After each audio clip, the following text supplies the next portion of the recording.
为了要减轻这家长邮件压力，基隆市政府打算伫今年要完成达区拢公投的目标。今仔日这个7度的公共顾婴中心正式来开幕啊，也是基隆头一间引进智慧托育系统的顾婴中心。这婴仔的健康状况呢，这家长就当透过手机啊，随时来了解囡仔的情形。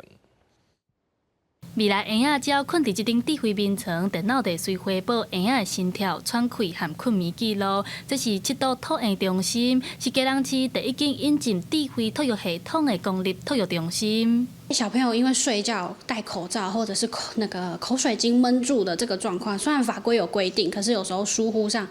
我们是没有办法，就是可以很完整的去确保每个小朋友状况。那我们透过科技，可以让我们更仔细的知道说，小朋友可能今天有点状况啊。除了智慧眠床，还有智慧联络簿啊、智慧磅啊、智慧导针，这内底的数据资料，拢有连通家长的手机啊，让家长随时拢会当知影囡仔的状况。为着要避免红婴仔受到无好的对待，也是苦度，市府表示托育中心拢有照规定设监视器。基隆市政府表示，目前基隆拢总有5间的公立托育中心，预估未来会增加3间，打算伫今年完成达区拢有公托的目标，减轻家长饲囡仔压力。现在5间，然后我正在盖3间，